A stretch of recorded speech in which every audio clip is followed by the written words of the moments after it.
O cofre histórico. Imagine que você está reformando sua casa. Você dá uma marretada em uma parede comum da sua garagem ou porão e, em vez de canos ou fiação, encontra um túnel escuro que desce para o desconhecido. Foi exatamente isso que aconteceu em 1963, na região da Capadócia, Turquia. O que aquele homem encontrou não foi um porão antigo, mas a entrada para Derinkuyu, uma metrópole subterrânea colossal, capaz de abrigar 20.000 almas em um labirinto de 18 níveis de profundidade. Mas por que milhares de pessoas abandonariam a luz do sol para viver como formigas no coração da Terra? E como, há mais de 1000 anos, eles conseguiram construir algo que desafia até a engenharia moderna? Bem-vindos ao Cofre Histórico. Hoje, vamos descer aos segredos da cidade proibida de Derinkuyu. Para entender Derinkuyu, precisamos entender o medo. A Capadócia sempre foi uma encruzilhada de impérios. Persas, romanos, árabes, mongóis e otomanos cruzaram essas terras. Para os habitantes locais, a superfície era sinônimo de perigo, pilhagem e morte. A solução foi radical. Se o horizonte não era seguro, a segurança estaria sob seus pés.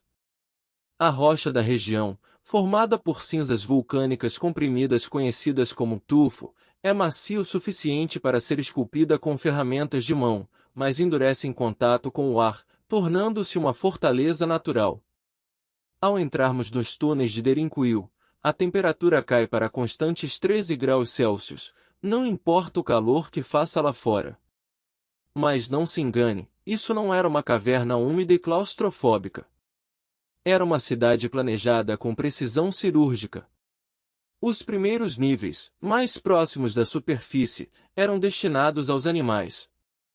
Estábulos esculpidos na rocha evitavam que o cheiro do gado subisse e denunciava a localização da cidade por meio de odores ou barulhos.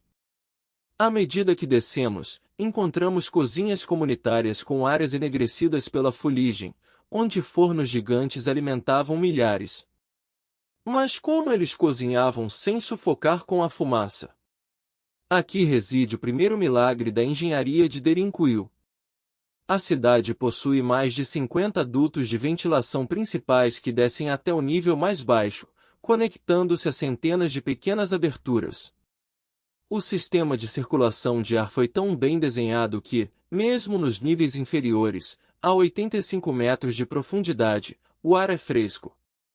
Além disso, esses dutos serviam como poços de água. No entanto, para evitar que invasores envenenassem a água da superfície, os poços das casas subterrâneas não tinham conexão direta com o exterior no nível do solo, eles eram acessados apenas por dentro, garantindo uma fonte de vida protegida. Mas o que realmente faz o sangue gelar são os sistemas de defesa. Imagine-se como um soldado invasor que conseguiu encontrar a entrada. Você entra em um túnel estreito, onde só pode passar uma pessoa por vez, curvada. De repente, uma pedra circular maciça, semelhante a uma mó de moinho, com mais de 1,5 metros de diâmetro e pesando 500 quilos, desliza por um trilho e sela o túnel. Essas portas de pedra só podiam ser operadas por dentro. No centro da pedra, um pequeno orifício permitia que os defensores espetassem lanças ou disparassem flechas contra qualquer um que tentasse derrubar a porta. Derinkuyu não era apenas uma casa, era uma armadilha mortal para invasores. A vida lá abaixo era uma organização social completa. Encontramos prensas de vinho e azeite, indicando que eles estocavam suprimentos para meses ou até anos de isolamento. Havia salas de aula, refeitórios e até uma igreja em forma de cruz no 7º nível. É fascinante notar que, embora o uso mais intensivo de Derinkuyu tenha ocorrido durante as guerras bizantino-árabes, entre os séculos 8 e 12, as camadas mais antigas da cidade podem remontar aos hititas, há quase 3.000 anos. Isso significa que, por milênios, diferentes gerações e culturas expandiram este formigueiro humano. A escala é difícil de compreender.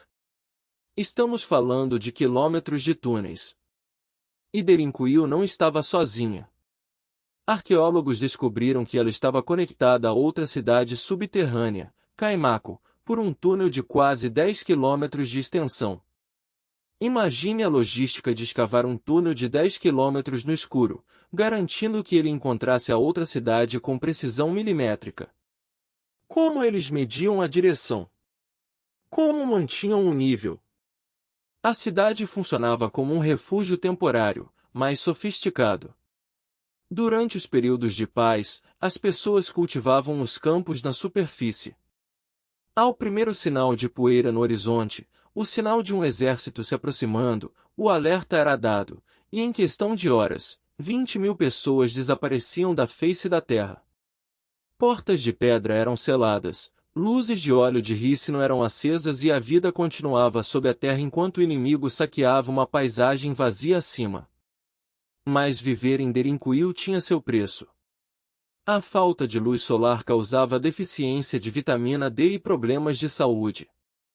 A estrutura social precisava ser rígida para evitar conflitos em espaços tão confinados. O lixo e os dejetos precisavam de um gerenciamento impecável para evitar epidemias. Potes de cerâmica encontrados nos níveis inferiores sugerem sistemas rudimentares de esgoto e armazenamento de resíduos. Cada centímetro da cidade tinha um propósito de sobrevivência.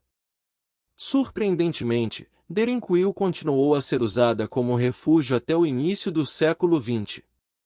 Os cristãos locais, conhecidos como gregos da Capadócia, ainda utilizavam os túneis para escapar de perseguições esporádicas. Foi somente em 1923, após a troca de populações entre a Grécia e a Turquia, que a cidade foi finalmente abandonada e seu local esquecido, até aquela fatídica marretada em 1963. Hoje, Derinkuyu é um local de peregrinação para historiadores e curiosos, mas apenas 10% da cidade é aberta ao público. O que resta nos outros 90%? Túneis que ainda não foram mapeados podem esconder tesouros, registros ou até restos mortais daqueles que não conseguiram sair a tempo em algum momento da história. A tecnologia de escaneamento a laser está começando a revelar que a cidade é ainda mais profunda do que imaginávamos, sugerindo que o que vemos hoje é apenas o topo de uma pirâmide invertida de proporções míticas. O que Derinkuyu nos ensina é sobre o limite da resiliência humana. Ela prova que, quando pressionados pela extinção, somos capazes de esculpir nosso próprio mundo, de dobrar a natureza à nossa vontade e de criar beleza e ordem no lugar mais improvável, a escuridão absoluta. A cidade subterrânea não é apenas um feito de arquitetura, é um monumento ao instinto de sobrevivência. Ao caminhar por aqueles túneis hoje, você ainda pode sentir a energia das milhares de respirações que ecoaram ali.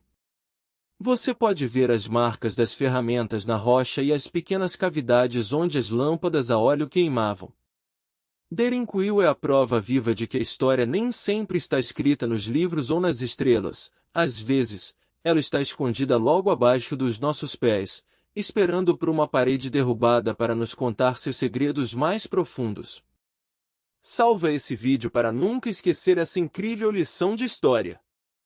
Inscreve-se para mais curiosidades históricas e mistérios revelados aqui no Cofre Histórico.